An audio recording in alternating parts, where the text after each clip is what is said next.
Orrin Williams, a couple more things. You just touched on it now, but one of the things that your organization, the Center for Urban Transformation, is involved with is environmental justice. And why don't you tell readers what that conception is and some of the issues and what you're doing about it? Well, the short version is back in the 80s, of course, there was, some situations that people began to realize were happening, like where landfills were located, and that most of the time they were located in communities of color, where people wanted to site toxic and hazardous waste facilities. Principally they were in communities of color. Where folks wanted to site incinerators were typically in communities of color. And if not communities of color, then certainly, poor white communities. So a movement grew out of that that paid attention to environmental issues that the mainstream environmental organizations paid little or no attention to. And there was activism that arose out of that. And that's actually how the Center for Urban Transformation got started, because a lot of what was going on, too, was, people didn't want certain things in their community, justifiably, but what happened was you came up with a syndrome, that NIMBY syndrome, not in my backyard, right? So, polluters follow the path of least resistance. So if you don't want it in your community, then I'll take it to Iowa, or I'll take it to another urban community where maybe people aren't aware of what's going on. So we took another approach, and again, that's why we started the Center for Urban Transformation back in 1999 with David Pello, who's a professor now at the University of Minnesota, and who's written a lot about environmental justice and worker health and safety issues, those sorts of things. So we said what we wanted to do was start an organization that dealt with environmental justice issues from a solutions-oriented perspective. And so we know that in communities of colors and African-American communities, it's higher rates of asthma. For example, a lot of that is related to where highways are sited and that sort of thing. So we said or where coal-fired power plants are located. So we said, what's the solutions to that? So we looked at renewable energy. So it just made sense that we would advocate for the use of solar and wind technologies and those sorts of things, not only as a way, of course, now they're looked at as ways to mitigate climate change, but we supported those kinds of technologies for 15 to 20 years as a way to manage and eliminate the risk that create asthma rates and that sort of thing. The other thing about the environmental justice movement and about all of our work is oftentimes we think and talk in a way as if white communities aren't impacted as well. White kids get lead poisoning too.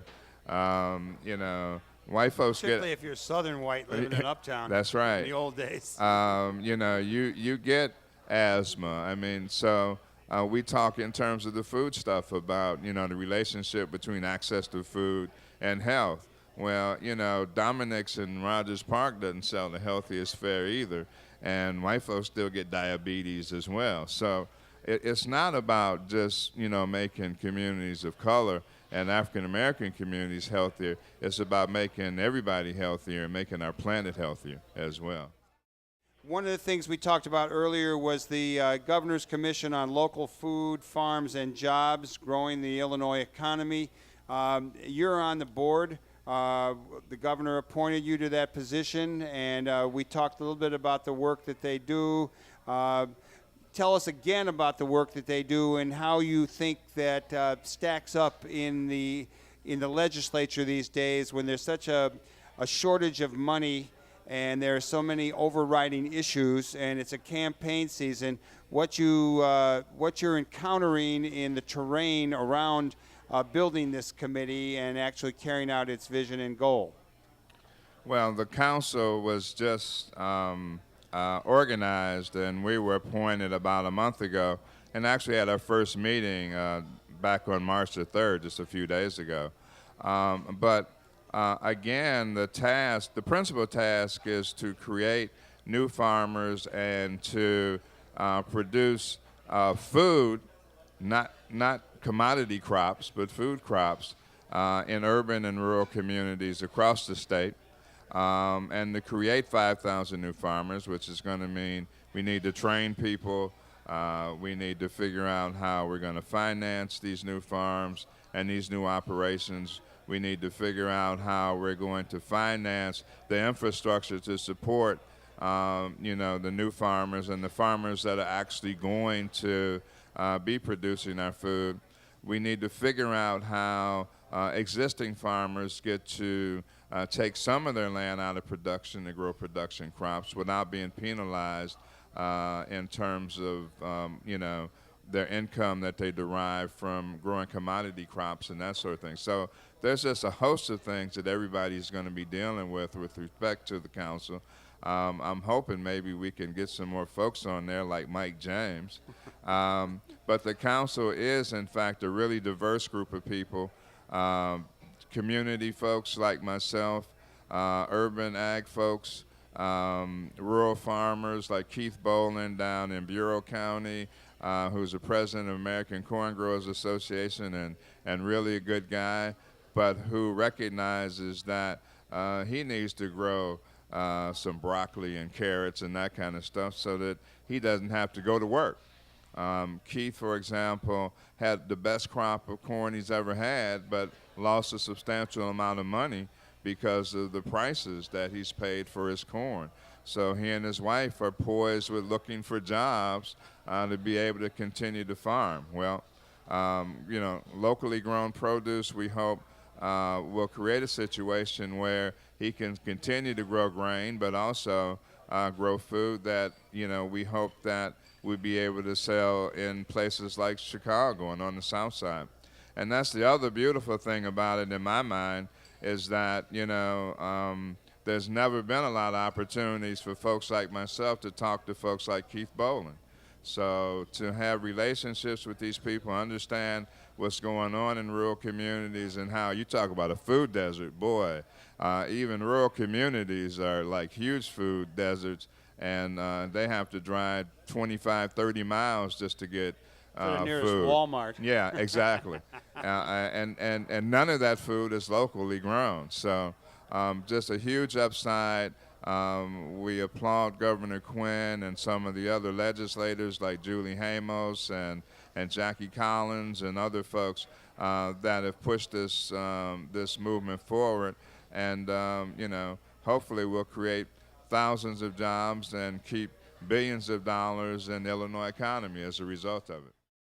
One of the things that when you talk about the local food, farms, and jobs commission that the governor appointed, I know it's a new group, but if you had a magic ball or if you were the main man in this, how would you, just take one thing, how would you recruit more farmers at a time when the farm kids, even on these large commercial farms, are splitting and going to the cities? That's been the story of transformation in the where the population in the nation is based. There is some shift with people moving to the country. Some of that is like kind of rural suburban. Some of it is maybe idealistic people going to farms. But how would you get more farmers? How would you increase the number of farmers, people growing food to the standards that, at least minimal standards that we're talking about here? Well, I'd come on radio shows like this one, for one. But there's a lot of opportunities, from people being released from prison. We talk to college graduates and folks with graduate degrees. There's a lot of people who are really interested in farming, but we have to create the whole system again that makes farming a viable option so people can earn a living.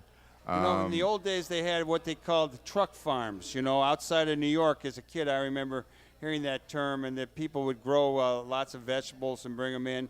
Do you envision more local farms bringing food into the city? I mean, obviously you do, but You see it happening? Oh, absolutely. Absolutely. That's the wave of the future, going back to the past. It's that Sankofa, right? Looking back to move forward. It's an old African, West African proverb and notion about how we move forward is by looking back.